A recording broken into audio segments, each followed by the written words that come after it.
Hello, everybody, and welcome to this week's Profit Maximizing Moment. This show is dedicated to helping business owners dramatically improve their bottom line with our weekly profit maximizing tips that you can use now. I'm your host and coach, Wayne Belisle. I'm also the founder of a local CPA firm that works with business owners to help them make more money and keep it from the IRS. Keep it legally from the IRS.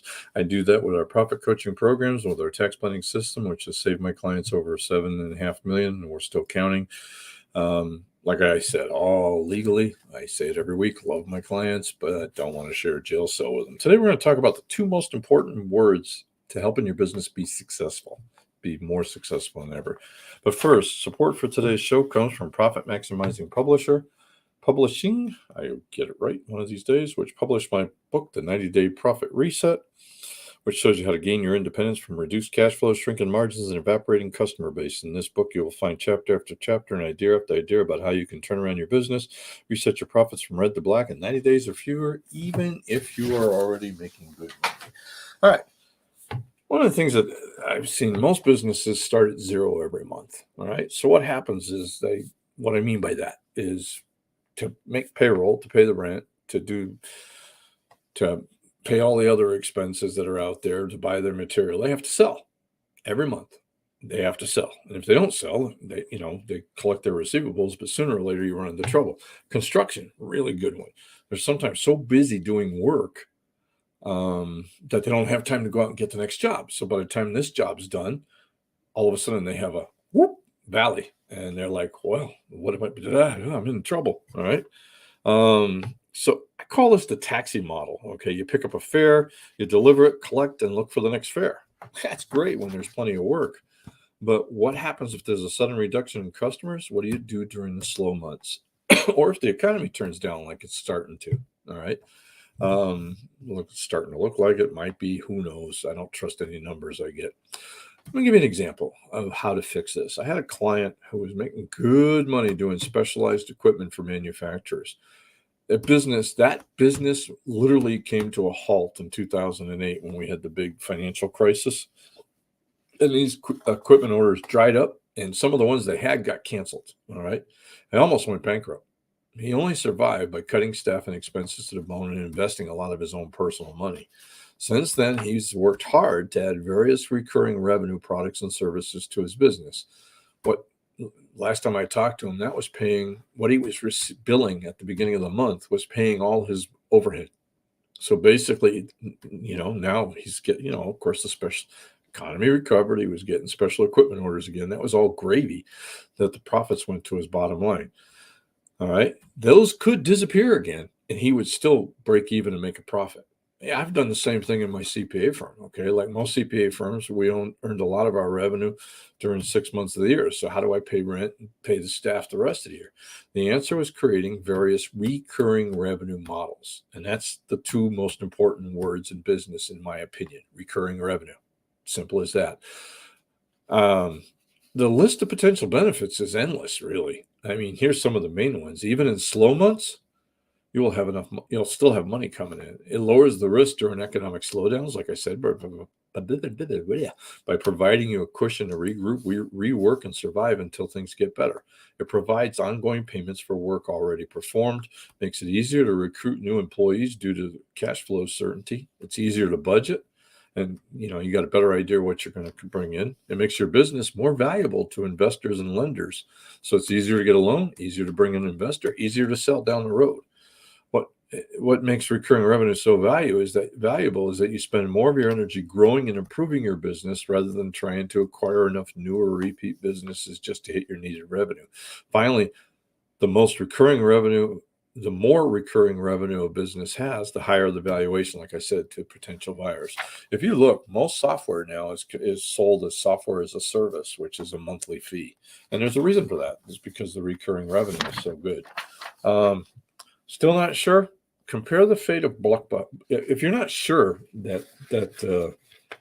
about recurring revenue to business success, I always like to compare the fate of Blockbuster to Netflix. I may have to find a new example because Blockbuster disappeared so long ago that some of my younger clients don't remember it. All right.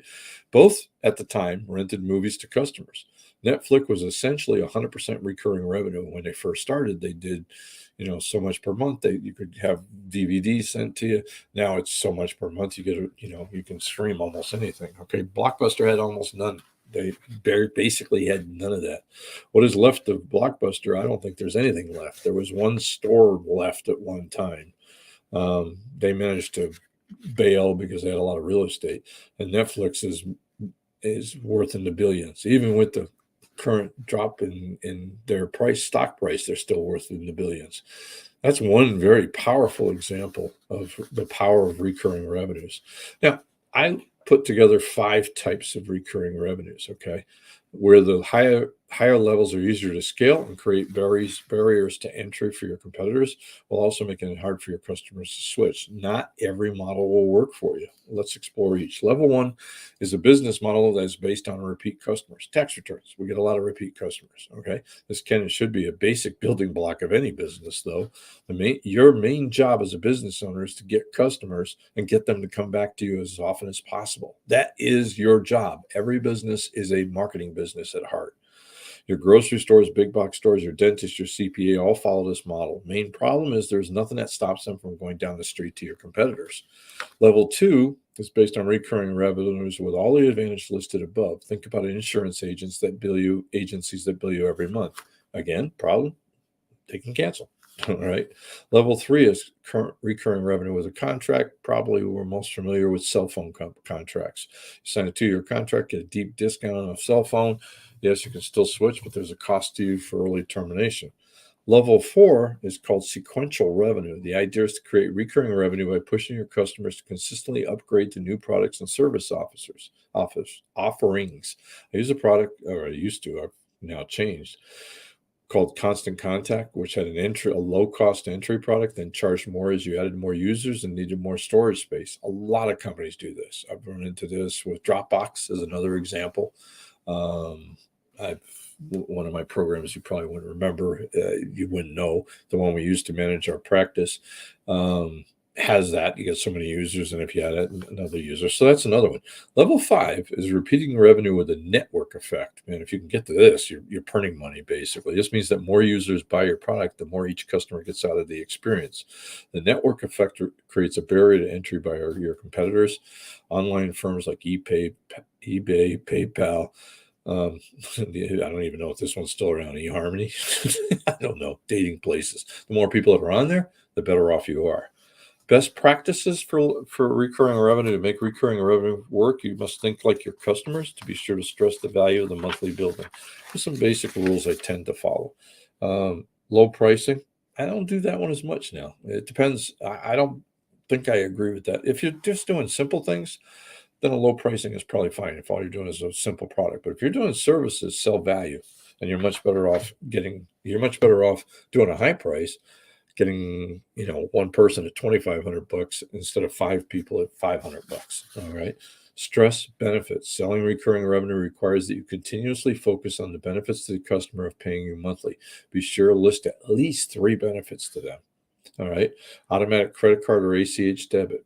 Make payment extremely easy. Customers are used to paying for things with auto drafts or auto charges on a monthly basis. Anyways, I always tell my clients one of the reasons I can offer a lower price is because I don't have to spend any time chasing people down for payment. So like one of the things we'll do is we'll bundle everything together. I've talked about creating bundles, tax returns, financial statement, tax planning, and show what it would be a la carte and give them a little discount because we're doing it monthly. All right. No contract. I try real hard. I never require a long-term contract. If we underperform, the customer is able to fire us at any time. This ensures that we're doing the best for them and don't take them for granted, and it makes them much more comfortable. People don't like that. Now, but that won't work for me, is what I often hear from business owners. But that won't work for me. Tell you what, I've seen it work for tons of people. All right.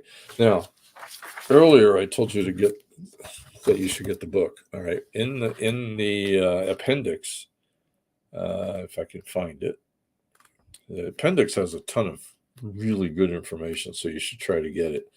Let's see which one it is. Where is it? Appendix 4.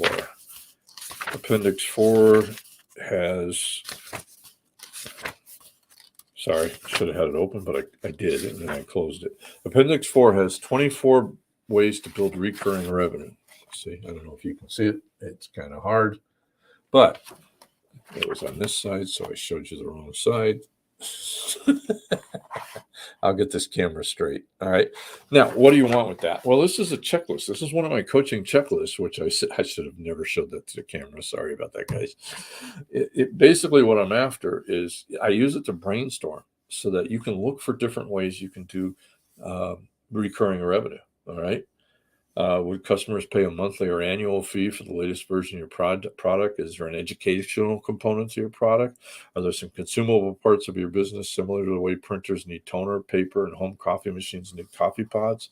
There's all kinds of things here. So, what I use this for when I'm sitting down with a client is we go one by one and brainstorm. Is this something we can use? Because it can make the difference between having a roller coaster ride as a business owner to having a nice level with some peaks. All right. Much better model. Okay. Takes a lot of pressure off you. Hey, until next time, this is Wayne Blau saying, let's make this our most profitable year ever. Have a great weekend. Thank you very much.